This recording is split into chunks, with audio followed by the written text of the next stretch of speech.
जय हिंद। आज हम चर्चा करेंगे भारत के विदेश मंत्री डॉक्टर एस जयशंकर की। इन्हें minister of external affairs of India भी कहा जाता है। इनके बायोग्राफी के बारे में जानेंगे। भारत का विदेश मंत्री, भारत का फॉरेन मिनिस्टर आज दुनिया में धमाल मचाए हुए हैं, उनके बारे में चर्चा करेंगे। इनके बायोग्राफी के बारे में जानेंगे, कौन है, क्या है, कैसे है, सब कुछ चर्चा करेंगे। डॉक्टर एस जयशंकर वो शेर है जो भारत को विश्व गुरु बनाने की राह पर है। इनके फॉरेन पॉलिसी की दुनिया कायल है और आज पूरे विश्व में इनके नाम का डंका बजता है। मोदी जी के कैबिनेट के दो पावरफुल पोजीशन हैं। इस पूरे इंडियन ब्यूरोक्रेसी का जो टॉप 2 पोजीशन है, उस पावरफुल टॉप पोजीशन का नाम है NSA, नेशनल सिक्योरिटी एडवाइजर, जिसको हेड करते हैं डॉक्टर अजीत डोवाल। और दूसरा पोजीशन आता है जो बहुत पावरफुल है, वो है विदेश मंत्री का, minister of foreign affairs of India, जिसको लीड करते हैं doctor S Jaishankar. Doctor S Jaishankar Modi ji के कैबिनेट के सबसे दमदार मिनिस्टर हैं, सबसे काबिल मिनिस्टर, लाजवाब। मोदी जी और जयशंकर जी की जोड़ी अपने दूरगामी और फ्यूचरिस्टिक विदेश नीति के कारण पूरे वर्ल्ड में भारत का नाम रोशन कर रहे हैं, पूरे वर्ल्ड को अपने इशारे पर नचा रहे हैं। इनके विदेश नीति के आगे क्या USA, क्या UK, क्या यूरोप, यहाँ तक कि रशिया और चाइना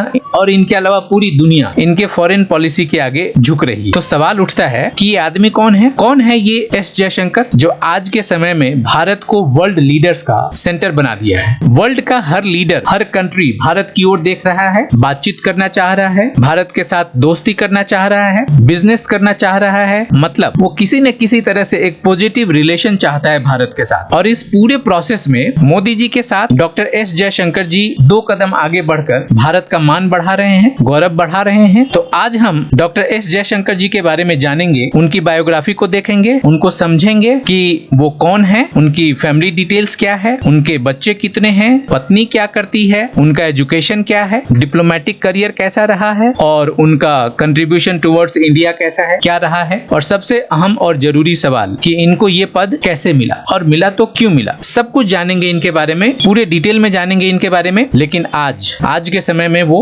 भारत के 30वें विदेश मंत्री हैं, भारत के 30वें minister of external affairs of India हैं। मोदी गवर्नमेंट के दूसरे कार्यकाल में 30 मई 2019 को उन्हें हमारे राष्ट्रपति महामहिम श्री रामनाथ कोविंद जी ने कैबिनेट मिनिस्टर के रूप में शपथ दिलवाई और अगले ही दिन 31 मई 2019 को उन्हें विदेश मंत्री बना दिया गया, उन्हें मिनिस्टर ऑफ एक्सटर्नल अफेयर्स का भार दिया गया। आप यहाँ पे डॉक्टर एस जयशंकर जी को विदेश मंत्री के रूप में, एक्सटर्नल अफेयर्स के रूप में डॉक्यूमेंट साइन करते हुए देख सकते हैं। लेकिन इसके पहले late Sushma Swaraj ji external minister थी। अब वो नहीं रही, उनका देहांत हो चुका है। लेकिन अपने बैड हेल्थ कंडीशन की वजह से, किडनी ट्रांसप्लांट की वजह से उन्होंने 2019 में इलेक्शन ही नहीं लड़ा और मोदी जी का जो सेकेंड टर्म 2019 से शुरू हुआ उसमें ज्वाइन भी नहीं किया। बाद में कार्डियक अरेस्ट की वजह से 6 अगस्त 2019 को सुषमा जी का देहांत हो गया।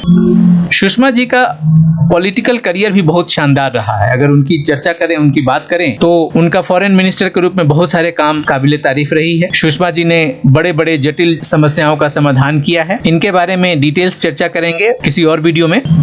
अभी बात करते हैं डॉक्टर सुब्रमण्यम जयशंकर जी की। तो डॉक्टर सुब्रमण्यम जयशंकर जी का पॉलिटिकल करियर 2019 में शुरू होता है और ये अपना पॉलिटिकल करियर शुरू करने से पहले डॉक्टर जयशंकर जी, उनका जो 38 वर्षों से अधिक का समय डिप्लोमेटिक करियर रहा, जिसके दौरान उन्होंने भारत और विदेश में विभिन्न डिपार्टमेंट में काम करके अपनी सेवा दी। उनके डिप्लोमेटिक करियर की चर्चा हम बाद में आगे करेंगे डिटेल्स में। अभी हम उनके पॉलिटिकल करियर की शानदार एंट्री कैसे हुई उसकी चर्चा करेंगे। तो आप सभी को बता दूं, और मैक्सिमम लोगों को पता भी है, कि डॉक्टर एस जयशंकर जी की पॉलिटिकल करियर की शुरुआत इंडिया के सबसे पावरफुल कैबिनेट मिनिस्टर, जो कि minister of external affairs of India, विदेश मंत्री के रूप में 31 मई 2019 को हुई। इसके पहले 30 मई 2019 को कैबिनेट मिनिस्टर के रूप में शपथ लेते हैं और बाद में 31 मई को एक्सटर्नल मिनिस्टर बना दिया जाता है और ये विदेश मंत्री के रूप में इंडियन पॉलिटिक्स को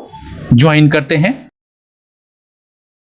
सबसे मजेदार बात यह है कि नहीं ये राज्यसभा के मेंबर हैं, नहीं इन्होंने कोई चुनाव लड़ा, यहाँ तक कि ये लोकसभा के भी मेंबर नहीं हैं। फिर भी मोदी जी के कैबिनेट में फॉरेन मिनिस्ट्री के रूप में इनको बहुत ही इंपॉर्टेंट और महत्वपूर्ण स्थान मिला है। ये जयशंकर जी की काबिलियत और मोदी जी का जयशंकर जी पर अटूट भरोसे का नतीजा है कि आज डॉक्टर एस जयशंकर विदेश मंत्री हैं। आप लोगों की जानकारी के लिए मैं बता दूं कि संवैधानिक तौर पर अगर आप कैबिनेट मिनिस्टर बनते हैं या आपको कोई मिनिस्ट्री दी जाती है तो उसके लिए आपको अपनी योग्यता बतानी पड़ती है और संविधान के आधार पर आपको उसके लिए इलेक्शन लड़ना पड़ेगा, जीतना पड़ेगा, या लोकसभा का मेंबर ऑफ पार्लियामेंट होना पड़ेगा जो इलेक्शन जीतने के बाद ही होता है। और अगर ये सब नहीं कर सकते हैं तो आप राज्यसभा का मेंबर बन सकते हैं, तब कहीं जाकर आप कैबिनेट मिनिस्टर या मिनिस्ट्री के योग्य होते हैं। तो सवाल उठता है कि फिर डॉक्टर एस जयशंकर जी को फॉरेन मिनिस्ट्री कैसे बना दिया गया, विदेश मंत्री कैसे बना दिया गया, जबकि वो कभी इलेक्शन नहीं लड़े, न ही एमपी हैं, मतलब कि न ही वो लोकसभा के मेंबर हैं, न ही राज्यसभा के मेंबर हैं, पॉलिटिक्स में कभी एक्टिव थे ही नहीं। और भारतीय संविधान के अनुसार अगर आपको बिना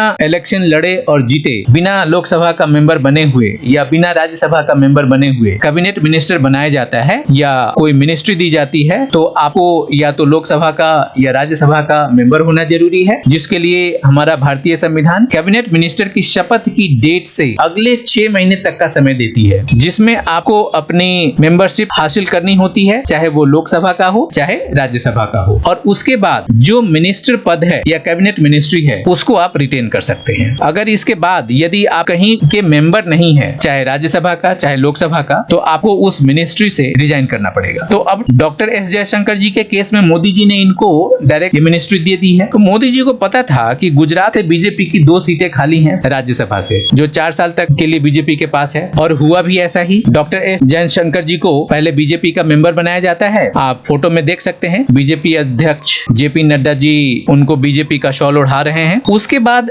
5 जुलाई 2019 को डॉक्टर एस जयशंकर जी को गुजरात से बीजेपी के सीट से राज्यसभा का मेंबर ऑफ पार्लियामेंट का सीट जीत जाते हैं, राइट। और 8 जुलाई 2019 को राज्यसभा मेंबर के रूप में शपथ ग्रहण करते हैं, क्योंकि एक्सटर्नल मिनिस्टर की पोजीशन को रिटेन करने के लिए संवैधानिक अनिवार्यता है ये। अब डॉक्टर जयशंकर जी राज्यसभा के मेंबर भी बन गए, फॉरेन मिनिस्ट्री को रिटेन भी कर लिया। बहुत बड़ी जीत, बहुत बड़ी कामयाबी, बधाई। लेकिन अभी बहुत सारे लोगों के मन में ये संदेह हो रहा होगा, मन में प्रश्न उठ रहे होंगे कि आखिर एस जयशंकर जी एक लाइफ टाइम डिप्लोमेटिक करियर वाले और फुल टाइम पॉलिटिकल करियर वाले भारत के प्रधानमंत्री श्री नरेंद्र मोदी जी के बीच में इतनी गहरी पैठ कैसे बनी, दोनों के बीच इतनी गहरी दोस्ती कैसे बनी, कैसे एक दूसरे को समझे। तो भाई एक बात बता दूं, मोदी जी की नजर बहुत पैनी है, वो बड़े वाले जौहरी हैं जो पहचान जाते हैं कि हीरा कौन सा है और किसे अपनी टीम में जगह देनी है। तो अब रही बात जयशंकर जी की, तो आपको पता होगा या नहीं पता होगा, उन्होंने 1977 में आईएफएस ज्वाइन किया था। आईएफएस क्या होता है? आईएफएस होता है इंडियन फॉरेन सर्विसेज, भारतीय विदेश सेवा। ये उन्होंने 1977 में ज्वाइन की थी। तब से लेकर उनके रिटायरमेंट तक, मतलब 2015 तक का जो सफर है 38 वर्षों का, इसमें उन्होंने अलग अलग पद पर अपनी सेवा दी। इसमें उन्होंने कांग्रेस गवर्नमेंट के साथ, इसमें बीजेपी गवर्नमेंट के साथ भी काम किया। उन्होंने अपने काम से सभी को प्रभावित किया, अपनी काबिलियत के झंडे गाड़े। उन्होंने अपने डिप्लोमेटिक करियर के दौरान कई विषम परिस्थितियों का सामना करते हुए देश और विदेश की जटिल से जटिलतम समस्याओं का समाधान किया, भारत को आगे बढ़ाया और आगे बढ़ते रहने का रास्ता दिखाया। इन्हें विदेश नीति के मामलों का टफ नेगोशिएटर भी बोला जाता है।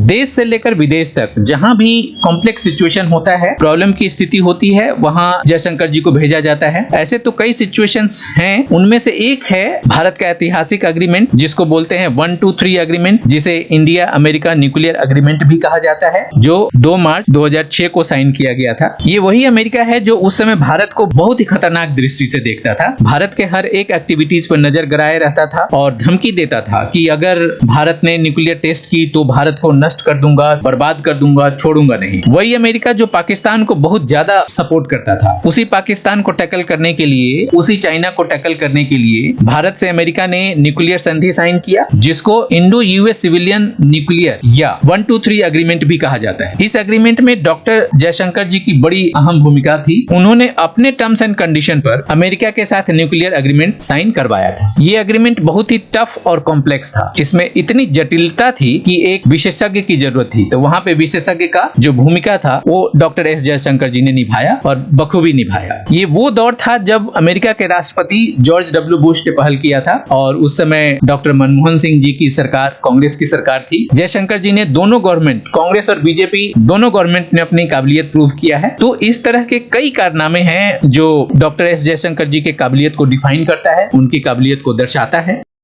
आपको ज्ञात हो कि 2014 के इलेक्शन में बीजेपी को प्रचंड बहुमत मिली थी और कांग्रेस को करारी हार। उस समय मनमोहन सिंह जी की सरकार थी और करारी हार मिली थी। बहरहाल बीजेपी की सरकार बनती है 2014 में और नरेंद्र मोदी जी प्राइम मिनिस्टर बनते और उसके कुछ समय बाद ही 2015 में डॉक्टर एस जयशंकर जो रिटायर होने वाले थे, और अभी हमने कुछ समय पहले ये चर्चा किया कि मोदी जी की नजर बड़ी पैनी है, बड़ी पारखी दृष्टि रखते हैं, इसकी चर्चा की हमने। तो उसकी वजह से मोदी जी जस्ट जयशंकर जी के रिटायरमेंट के कुछ महीने पहले ही जयशंकर जी को एक्सटेंशन देकर अपना फॉरेन सेक्रेटरी बना लेते हैं और अपने वर्किंग टीम में उनको शामिल कर लेते हैं। राइट, तो आपको समझ में आ रहा होगा कि कैसे डॉक्टर एस जयशंकर जी का करियर आगे बढ़ रहा है, कैसे ऊंचाई छू रहा है। उसके 2 वर्ष बाद जब उनका फॉरेन सेक्रेटरी का जो कार्यकाल 2017 में समाप्त होने वाला होता है, तो उनके रिटायरमेंट से ठीक पहले 1 वर्ष का और एक्सटेंशन मोदी गवर्नमेंट ने उनको दे दिया और 2018 तक मोदी जी के साथ फॉरेन सेक्रेटरी के रूप में काम किया। इस दौरान मोदी जी को मौका मिल गया कि डॉक्टर एस जयशंकर की काबिलियत को समझें, उनकी योग्यता को जाने, जिसमें जयशंकर जी उम्मीद से ज्यादा खड़े उतरे। मोदी जी राष्ट्रवादी और जयशंकर जी भी राष्ट्रवादी, दोनों की खूब जमी आपस में, गहरी पैठ बन गई। अब 2018 में डॉक्टर एस जयशंकर जी फॉरेन सेक्रेटरी के पद से रिटायर हो जाते हैं और टाटा सन्स ज्वाइन कर लेते हैं डायरेक्टर ऑफ कॉर्पोरेट बोर्ड के रूप में। और उधर 2019 आ जाता है और मोदी जी प्रचंड बहुमत के साथ दोबारा जीत जाते हैं। बीजेपी की बड़ी सफलता। अब मोदी जी दोबारा सरकार बनाने के लिए प्रोसेस में लगे हुए हैं और अपनी टीम तैयार कर रहे हैं। उधर सुषमा स्वराज जी का बैड हेल्थ कंडीशन की वजह से वो मोदी जी के कैबिनेट में शामिल नहीं होती है। तो अब मोदी जी एस जयशंकर जी को दोबारा वापस बुला लेते हैं और टाटा सन्स छुड़वा देते हैं। जयशंकर जी को दोबारा वापस बुलाने के बाद मोदी जी ने बड़ा वाला विस्फोट कर दिया। क्या किया? सबसे पहले 30 मई 2019 को मोदी जी खुद प्रधानमंत्री की शपथ लेते हैं। कब? 30 मई 2019 को। और उसी दिन डॉक्टर एस जयशंकर जी को कैबिनेट मिनिस्टर की शपथ दिलवाते हैं। आप देख सकते हैं यहाँ पे महामहिम राष्ट्रपति जी श्री रामनाथ कोविंद जी डॉक्टर एस जयशंकर जी को कैबिनेट मिनिस्टर की शपथ दिलवाते हुए और अगले ही दिन 31 मई 2019 को फॉरेन मिनिस्टर बना दिया जाता है। अब वो इंडिया के मिनिस्टर ऑफ एक्सटर्नल अफेयर्स हैं। तो इससे अभी आपको ये समझ आया कि डॉक्टर एस जयशंकर जी का जो पॉलिटिकल करियर था वो कैसे ग्रोथ करता जा रहा है, कैसे बढ़ता गया, कैसे उनका पॉलिटिकल करियर का ग्राफ बढ़ता गया। डॉक्टर एस जयशंकर जी के 38 वर्षों के डिप्लोमेटिक करियर को डिटेल्स में जानने से पहले हम उनके पर्सनल लाइफ को जानने की कोशिश करते हैं और जरा नजदीक से जानने की कोशिश करते हैं। इनका पर्सनल लाइफ क्या है, इनकी फैमिली डिटेल्स क्या है, इनके पर्सनल लाइफ को जानने की कोशिश करते हैं। डॉक्टर एस जयशंकर जी का पूरा नाम डॉक्टर सुब्रमण्यम जयशंकर है। सुब्रमण्यम यहाँ पे उनके पिताजी का नाम है। इनका जन्म 9 जनवरी 1955 को हुआ दिल्ली में, लेकिन एक तमिल फैमिली से बिलोंग करते हैं, चेन्नई से बिलोंग करते हैं बेसिकली। तो वहाँ पे ट्रेडिशन है कि उनके नाम में अपने फादर का नाम कैरी करें, तो उसको फॉलो करते हुए यहाँ पे सुब्रमण्यम उनके पिता का नाम है। अब ये डॉक्टर सुब्रमण्यम जयशंकर हो गए। अब चेन्नई में तमिल फैमिली होने की वजह से ये दिल्ली में कैसे आए, कैसे तमिल फैमिली दिल्ली में शिफ्ट होता है, तो उसके बारे में थोड़ा सा जानकारी लेते हैं। उसके लिए हमें उनके माता पिता के बारे में जानना पड़ेगा। बेसिकली ये चेन्नई से बिलोंग करते हैं, इनके माँ बाप चेन्नई से आते हैं, तमिल फैमिली है। तो अभी थोड़ा सा हम उनके माँ बाप के बारे में समझने की कोशिश करते हैं कि उनके माँ बाप कौन है, कैसे हैं। उनके पिताजी श्री कृष्ण स्वामी सुब्रमण्यम, जिनका जन्म 19 जनवरी 1929 को हुआ और 2 फरवरी 2011 को उनका देहांत हो गया। अब मिस्टर कृष्ण स्वामी सुब्रमण्यम भी महत्वपूर्ण पदों पे काम किया हुआ है। उन्होंने इंटरनेशनल स्ट्रेटेजिक अफेयर्स एनालिस्ट के रूप में काम किया है, जर्नलिस्ट के रूप में काम किया है और फॉर्मर इंडियन सिविल सर्वेंट के रूप में भी काम किया हुआ है। तो अभी आपको समझ में आ गया कि चूंकि इनके पिताजी सिविल सर्विसेज में थे, इसलिए इनका दिल्ली में होना लाजमी था। अच्छा, यहाँ पे मैं एक बात और बता दूं, अगर आप गूगल करेंगे, डिटेल्स करेंगे, तो कृष्ण स्वामी सुब्रमण्यम से कंफ्यूजन भी हो सकता है। तो इनके नाम से मिलता जुलता एक और शख्सियत है जो बहुत नामचीन है, आप उनसे कंफ्यूज मत होना। मैं उनके बारे में थोड़ा सा आपको डिटेल्स बताता हूँ। ये एक पर्सनालिटी है जो फिल्म डायरेक्टर है, के सुब्रमण्यम, क्योंकि के सुब्रमण्यम के नाम से तमिल में एक फिल्म डायरेक्टर है। ओके, अभी हमने चर्चा किया कि कृष्ण स्वामी सुब्रमण्यम है ना, के सुब्रमण्यम इनको भी कहा जाता है। तो ये एस जयशंकर जी के फादर हैं और के सुब्रमण्यम एक डायरेक्टर भी हैं, बहुत नामचीन, तो आप इनसे कंफ्यूज मत होना। इनका भी नाम कृष्ण स्वामी सुब्रमण्यम, जिनका जन्म 20 अप्रैल 1904 में हुआ और 7 अप्रैल 1971 में देहांत हो गया। तो के सुब्रमण्यम के नाम से दो हस्ती का नाम आपको मिलेगा अगर आप कहीं पे सर्च करेंगे तो। एक तो के सुब्रमण्यम, कृष्ण स्वामी सुब्रमण्यम, जो एस जयशंकर जी के पिताजी हैं, और दूसरा के सुब्रमण्यम तमिल डायरेक्टर हैं, जिनके बारे में मैंने अभी आपको बताया। तो ये भारतीय सिनेमा के बहुत बड़े डायरेक्टर रहे हैं और जब 1930 और 40 का दशक था उस समय ये बहुत पॉपुलर हुआ करते थे। इनकी बेटी बहुत ही पॉपुलर डांसर रही है जिनका नाम पद्मा सुब्रमण्यम भी है। ये हैं उनकी माताजी, इनका नाम है मिसेस सुलोचना जयशंकर। ओके, ये 19 सितंबर 2020 को इनका देहांत हो गया। अब वो इस दुनिया में नहीं है। अब बात करते हैं उनके भाइयों की, उनके एक्सटेंडेड फैमिली की। तो एस जयशंकर जी 3 भाई हैं, उनके 2 और भी भाई हैं, मिस्टर संजय सुब्रमण्यम और मिस्टर एस विजय कुमार। तो मिस्टर एस विजय कुमार का जो जन्म है 30 सितंबर 1953 को हुआ और एस विजय कुमार जो सुब्रमण्यम विजय कुमार हैं, एस विजय कुमार भी एक आईएएस ऑफिसर रह चुके हैं। इन्होंने 1976 में ज्वाइन किया था और ये टेरी एक संस्था है जो 2013 में उन्होंने ज्वाइन किया था और तब से लेकर अब तक उसमें काम कर रहे हैं। दूसरे हैं उनके भाई संजय सुब्रमण्यम, इनका जन्म 21 मई 1961 को हुआ। ये एक बहुत बड़े हिस्टोरियन है, स्पेशलाइज्ड हैं और ये स्पेशलाइज्ड हैं early modern period and connected history में। तो इनका भी बड़ा नाम है। कुल मिलाकर के आप ये कह सकते हैं कि पूरी फैमिली जो है एजुकेटेड है, हाईली क्वालिफाइड है और कहीं ना कहीं अपने क्षेत्र में दबदबा बनाए हुए हैं। अब बात करते हैं डॉक्टर एस जयशंकर जी की पर्सनल लाइफ, मोर डिटेल्स। वो क्या है? डॉक्टर एस जयशंकर जी की जो वाइफ हैं, इनकी शादी एक जापानीज लड़की से हुई थी जिनका नाम है कोयोको सोमेकावा। ये एक जापानीज लड़की हैं। जब Jaishankar ji deputy chief of mission at Indian embassy in Tokyo Japan में थे 1996 से लेकर के 2000 के बीच में, तब उनकी मुलाकात कोयोको सोमेकावा से हुआ। बाद में उन्होंने शादी कर ली। तो ये उनकी पत्नी है। आज इनका नाम है क्योको जयशंकर। ये उनके जिंदगी के कुछ खूबसूरत पल हैं, जिंदगी के कुछ खूबसूरत लम्हे हैं जिन्होंने उनको बखूबी जिया है। आगे चर्चा करते हैं। एस जयशंकर जी के 2 बेटे और 1 बेटी है। जो 2 बेटे हैं उनका नाम है ध्रुव जयशंकर और दूसरा है, छोटे बेटे हैं अर्जुन जयशंकर और बेटी का नाम है मेधा जयशंकर। डॉक्टर ध्रुव जयशंकर जो हैं वो एग्जीक्यूटिव डायरेक्टर हैं ऑब्जर्वर रिसर्च फाउंडेशन अमेरिका और अर्जुन जयशंकर हैं न्यूयॉर्क यूनिवर्सिटी में स्टूडेंट हैं। अभी उनकी पढ़ाई चल रही है। बैचलर ऑफ आर्ट्स से उन्होंने ग्रेजुएशन किया हुआ है। कंप्यूटर साइंस और गेम डिजाइनिंग में उनकी काबिलियत है। ये है उनकी बेटी मेधा जयशंकर। मेधा जयशंकर एक लॉस एंजलिस बेस्ड प्रोड्यूसर हैं, क्रिएटिव डायरेक्टर हैं जेट सिंथेसिस में। ओके, ये इनके कुछ फोटोग्राफ्स हैं। तो अभी हमने चर्चा की उनके पर्सनल लाइफ के बारे में, उनके माँ बाप कौन हैं, उनका एक्सटेंडेड फैमिली, भाइयों के बारे में हमने जाना, उनके बच्चों के बारे में जाना, उनकी बेटी के बारे में जाना, उनकी वाइफ के बारे में जाना। अब बात करते हैं उनके एकेडमिक करियर की कि एस जयशंकर जी का एकेडमिक करियर कहाँ था, कैसा रहा है, उन्होंने स्कूलिंग कहाँ से की, कहाँ पढ़ाई की, क्या क्या अचीवमेंट किए, क्या क्या डिग्रियां हासिल की। तो उनकी स्कूलिंग जो है the air force school Delhi से हुई जो सुब्रतो पार्क में है। बहुत ही नामी स्कूल है। इन्होंने यहाँ से स्कूलिंग की और ग्रेजुएशन उन्होंने केमिस्ट्री में किया स्टीफन कॉलेज से, जो यूनिवर्सिटी ऑफ दिल्ली में है। आगे की पढ़ाई के लिए उन्होंने जेएनयू में ज्वाइन किया और वहां से उन्होंने एमए इन पॉलिटिकल साइंस किया। उसके बाद उन्होंने एमफिल भी किया, पीएचडी भी किया और पीएचडी किया इंटरनेशनल रिलेशन। राइट, तो कैसे अभी आपको पता चल रहा है कि एक graduate in chemistry from Stephen college वो सीधा जेएनयू में जाते हैं तो वो MA in political science adopt करते हैं और उसमें एमफिल करते हैं। बाद में पीएचडी करते हैं इंटरनेशनल रिलेशन में और स्पेशलाइज हो जाते हैं न्यूक्लियर डिप्लोमेसी। तो अभी आपको ये ग्राफ पता चल रहा है कि कैसे उनका एकेडमिक ग्राफ बढ़ता जा रहा है, कैसे ग्रोथ हुआ।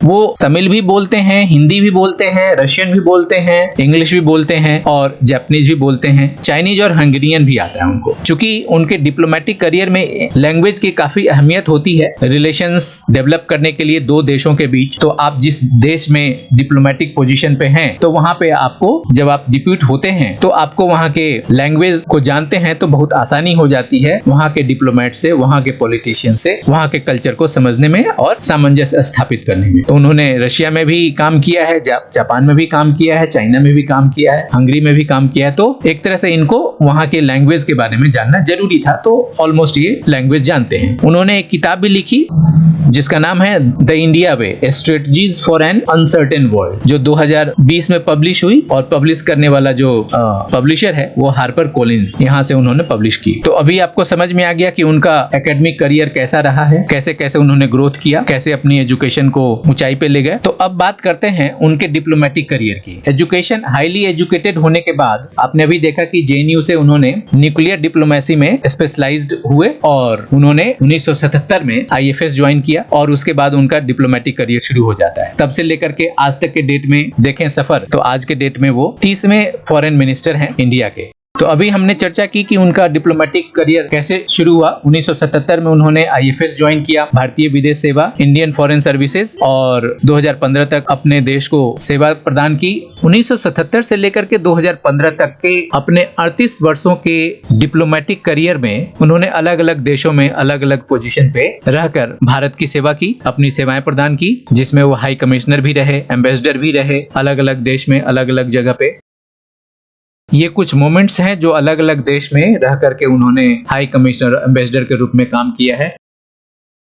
ये वो पल हैं जो 27 अक्टूबर 2020 को इंडिया और अमेरिका के बीच में 2+2 मिनिस्ट्रियल मीटिंग्स हुई थी और उसमें पार्टिसिपेंट के रूप में यूएसए के defence secretary Mark T Esper और secretary of state Mike Pompeo थे उनके साथ, और इंडिया के तरफ से Indian defence minister mister Rajnath Singh ji और खुद एस जयशंकर जी विदेश मंत्री के रूप में। जनवरी 2001 से लेकर के जनवरी 2004 तक ये एम्बेसडर रहे चेक रिपब्लिक में, और 2004 से लेकर के 2007 तक एक joint secretary America, minister of external affairs at New Delhi में उन्होंने काम किया। 2007 से लेकर के 2009 तक इन्होंने high commissioner of India to Singapore, उच्चायुक्त के रूप में काम किया इन्होंने, और 2009 से लेकर के दिसंबर 2013 तक ये चाइना के एम्बेसडर भी रहे हैं। तो ये एक लंबा टाइम था जो सबसे ज्यादा टाइम तक एम्बेसडर रहे चाइना के। और 2013 से लेकर के जनवरी 2015 तक ये अमेरिका के एम्बेसडर रहे। इन्होंने बहुत सारे इंपॉर्टेंट रोल प्ले किए हैं, जिसमें Indo US civilian nuclear agreement में नेगोशिएशन किया था। ये उस समय का दौर था, हमने इसके बारे में चर्चा की है। ये है यूएसए सेक्रेटरी मिस्टर केरी, जो इंडियन एम्बेसडर रहते हुए डॉक्टर एस जयशंकर जी से हाथ मिलाते हुए। और ये वो मोमेंट है जब यूएसए में वॉशिंगटन में 2014 में यूएस और इंडिया के बिजनेस को लेकर के मीटिंग हुई थी, और वहां पे इंडियन एम्बेसडर के रूप में एस जयशंकर जी अपना योगदान देते हुए। जनवरी 2015 से लेकर के जनवरी 2018 तक इन्होंने फॉरेन सेक्रेटरी ऑफ इंडिया के रूप में काम किया और 31वें फॉरेन सेक्रेटरी के रूप में काम किया जब मोदी गवर्नमेंट सरकार में आई। 2018 में रिटायरमेंट के बाद डॉक्टर जयशंकर जी ने टाटा सन्स ज्वाइन कर लिया था, और उसके बाद क्या कहानी हुई थी, क्या धमाका हुआ था, वो तो आपको पता ही है। और उसके कुछ क्षण बाद ही, कुछ समय बाद ही 11 मार्च 2019 को इनको पद्मश्री फॉर सिविल सर्विसेज के लिए सम्मानित किया गया। पद्मश्री इंडिया का 4th हाईएस्ट सिविलियन ऑनर है जो किसी फॉर्मर सेक्रेटरी को दिया गया। उसमें डॉक्टर सुब्रमण्यम जयशंकर जी राष्ट्रपति भवन में रामनाथ कोविंद जी से अवार्ड लेते हुए। इस अवार्ड में प्रधानमंत्री मोदी जी भी उपस्थित थे। उस समय भारत के अलग अलग क्षेत्रों से, देश के अलग अलग कोनों से अलग अलग पर्सनालिटीज जैसे मोहनलाल, प्रभुदेवा, अकाली दल लीडर सुखदेव सिंह और भी अलग अलग पर्सनालिटीज थे जिनको पद्म अवार्ड दिया गया। और उसके बाद मोदी जी दोबारा चुनाव जीतते हैं और उसमें 30 मई 2019 को उनको कैबिनेट मिनिस्ट्री की शपथ दिलवाते हैं, और अगले ही दिन 31 मई को वो 30वें फॉरेन मिनिस्टर बन जाते हैं। He is the first farmer foreign secretary जो कैबिनेट मिनिस्टर के रूप में इन्होंने शपथ ग्रहण की, और बाद में उनको विदेश मंत्री बना दिया गया। तो ये हैं डॉक्टर एस जयशंकर, हमारे विदेश मंत्री, minister of external affairs of India. Hope आपको इनके बारे में बहुत सारी जानकारी मिली होगी। तो ये रही डॉक्टर एस जयशंकर जी की बायोग्राफी, ये रही उनकी डिटेल्स। आशा करता हूँ कि आपको उनकी जिंदगी के बारे में बहुत सारी जानकारी मिली होगी, उनके बारे में जानने को मिला, उनसे बहुत कुछ सीखने को मिलेगा। अगर ये वीडियो पसंद आए तो सब्सक्राइब करें, शेयर करें, लाइक करें। मिलते हैं अगले वीडियो में एक नए शख्स के डिटेल्स के साथ। तब तक के लिए नमस्कार, जय हिंद।